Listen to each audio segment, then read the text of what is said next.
হাজারীবাগ থেকে সাভারে স্থানান্তরের এক দশকেও সফলতার মুখ দেখেনি ট্যানারি শিল্প।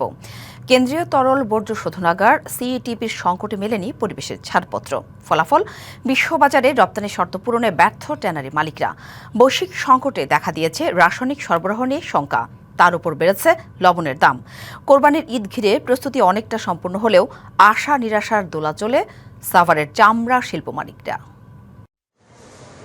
পরিবেশগত সনদ, আন্তর্জাতিক মানদণ্ডে পিছিয়ে থাকা সহ নানা কারণে কমছে চামড়া রপ্তানি। অথচ একসময় দেশের ৩টি প্রধান রপ্তানি পণ্যের একটি ছিল এটি। চামড়া শিল্পের সুদিন ফেরাতে ২০১৭ সালে হাজারীবাগ থেকে সাভারে স্থানান্তর করা হয় ট্যানারি, কিন্তু এক দশকেও লক্ষ্যমাত্রা অর্জন করা যায়নি। শুরু থেকেই কেন্দ্রীয় তরল বর্জ্য শোধনাগার সিইটিপি নিয়ে তৈরি হয় নানা সংকট। পর্যাপ্ত বর্জ্য পরিশোধনের সক্ষমতা না থাকায় আজও মেলেনি পরিবেশের ছাড়পত্র। অর্জিত হয়নি আন্তর্জাতিক লেদার ওয়ার্কিং গ্রুপ LWG সনদ। মোস্ট অফ দ্য ফ্যাক্টরি যেহেতু ইন্টারন্যাশনালি তার কোনো রিকগনিশন নাই, তার অ্যাপ্রুভাল নাই, এইখানে কোনো ভালো কাস্টমার আসে না। $400 মিলিয়ন যখন এক্সপোর্ট করতো চামড়া, এখন সেটা এক্সপোর্ট করে $100 থেকে $120 বিলিয়ন।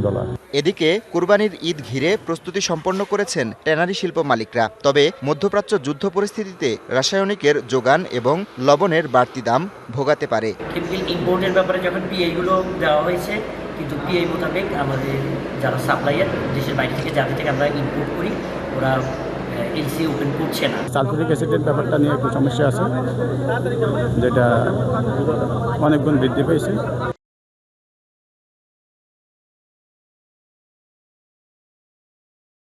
সংশ্লিষ্টরা বলছেন, অদক্ষ জনবলের কারণেও প্রতি বছর বিপুল চামড়া নষ্ট হয়। পাশাপাশি বর্তমান গরম আবহাওয়ায় মান ধরে রাখা চ্যালেঞ্জিং। যদি চামড়ার মান রক্ষা করতে পারি তাহলে চামড়ার বাজারও ভালো থাকবে, আমরাও সেটা প্রসেস করে শান্তি পাবো। আমরা মোটামুটি আশ্বস্ত যে আস্থা রাখি যে মাননীয় মন্ত্রী মহোদয় বলেছেন যে আমাদের যে কোথায় কোথায় সমস্যাগুলো সেইগুলো চিহ্নিত করেই আপনার ব্যবস্থা নেবে। শিল্পমন্ত্রী জানান, চামড়া শিল্পের উন্নয়ন ও দক্ষতা বৃদ্ধিতে সাভারে বিশ্বমানের সেন্টার তৈরির পরিকল্পনা নেওয়া হয়েছে। যে কারেকশন প্রয়োজন সেই কারেকশন আমরা করব।